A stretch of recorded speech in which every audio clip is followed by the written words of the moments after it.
Magandang araw mga kaibigan. Bigyan natin ng reaction, opinion itong post ni Ellie. Pahayag ito ni Attorney Edward Chico pang-aasar kay Senator Risa Hontiveros.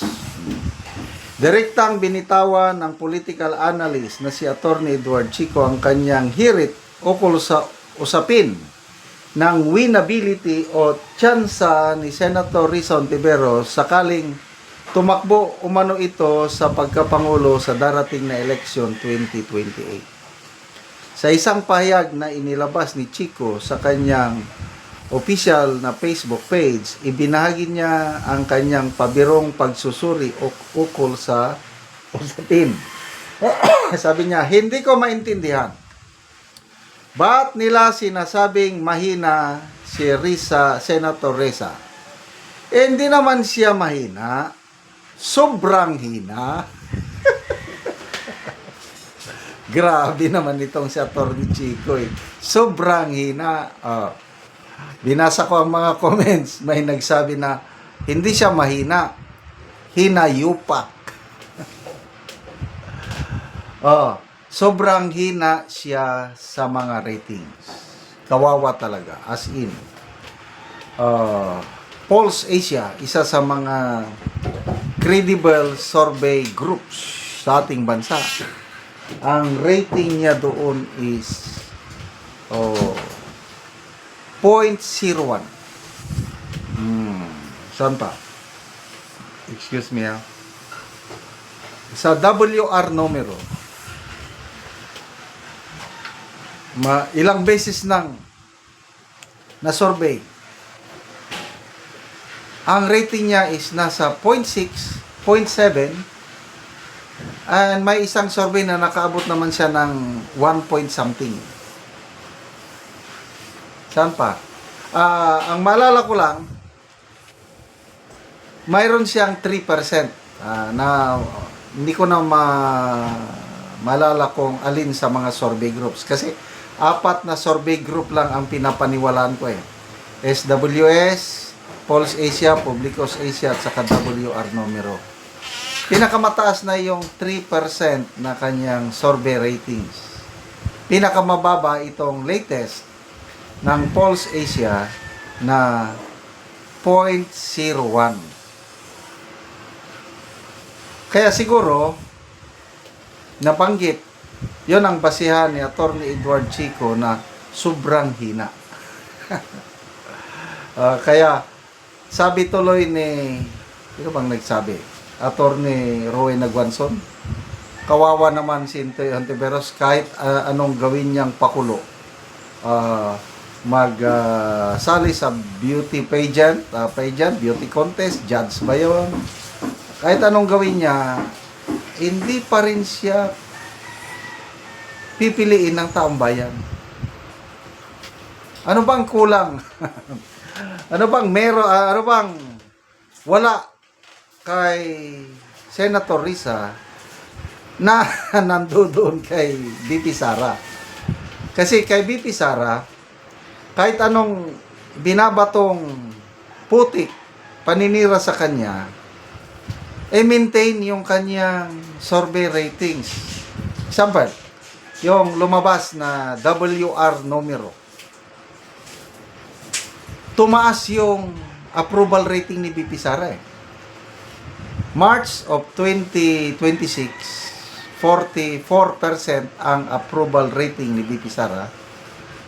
Ngayon, yung kanyang approval rating or satisfaction rating tumaas, naging 55%. Ang kanyang disapproval rating is 35. Kaya merong positive 20% na net approval or satisfaction rating ni BP Sara sa WR numero pinakalatest. So, hindi lang nami-maintain ni BP Sara yung kanyang rating, napapataas pa niya.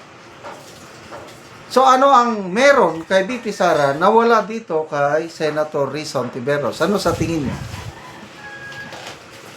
Again, I think itong si Attorney Edward Chico pa rin nagsabi, wala siyang karisma.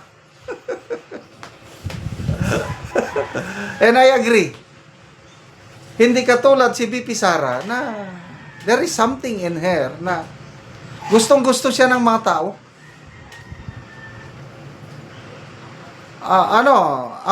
Sa tingin ko, hindi plastic si BP Sara.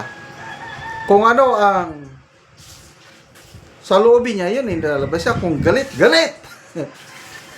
Malala ko, last December ata or New Year, humihingi ng media ng parang Christmas greetings ni BP Sara para kay BBM. Ayaw ko nga. Bakit ko siya i-greet ng Merry Christmas? May magbabago ba kung sabihin kong Merry Christmas? Wala naman. Ayoko siyang i-greet. may pagkamaldita talaga. Kaya yung sabi ni tatay, di ko nga bantayan nyo yung babae na yan. Maldita na yan. Ayo! Nung galit siya sa sheriff, sinapak niya. Ang sarap panoorin yung suntok niya, hindi yung straight na ganon or lepok, hindi. Suntok talaga ng babae. Nasaan yung sheriff? Dumating yung sheriff. Ganon, galit eh. Nung galit siya, yung nangyari kay Attorney Zulueta Lopez, nanlilisik yung mata niya. Pag ginurgur niyo ako, gumaganon yung ganyan. Nanlilisik yung mata. And to me, I like it. Hindi siya plastic. Nagpapakatotoo siya. Hindi katulad ng iba dyan, ang bait kong magsalita, sabi niya, hindi ako nang aaway sa kalaban ko. I never. Hindi daw siya nang aaway, kaya lang nag-group effort naman. Pinakidnap ang dating presidente natin. Tapos hindi siya nang aaway ng kalaban sa politika. Ay, nako. So, sorry na lang po, Senator Rizon Tiveros. Better luck next time. Pasensyahan nyo na lang si Atty. Edward Chico. Talaga namang super hina kayo. Sana sa susunod na ratings, tataas naman ang inyong survey numbers. Salamat mga kaibigan sa inyong pagsubaybay sa channel na ito. Nakakatulong kayo ng malaki sa tribong talandig ng Bukidnon dahil ang income natin sa channel na ito is pantulong sa tribo. Excuse me. Namimigay tayo ng libreng yero at pako para makapagpatayo naman sila ng mas maayos na tirahan. Panoorin nyo ang video na ito.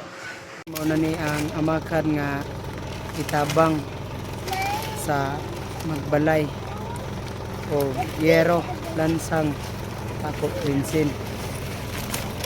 Yan ang kanay siriksan, kanaan nila ko niyan.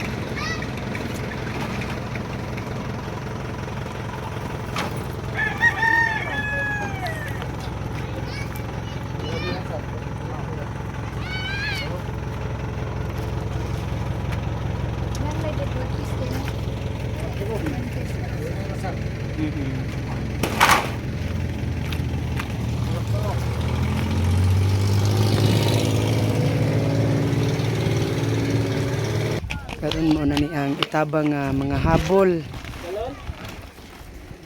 o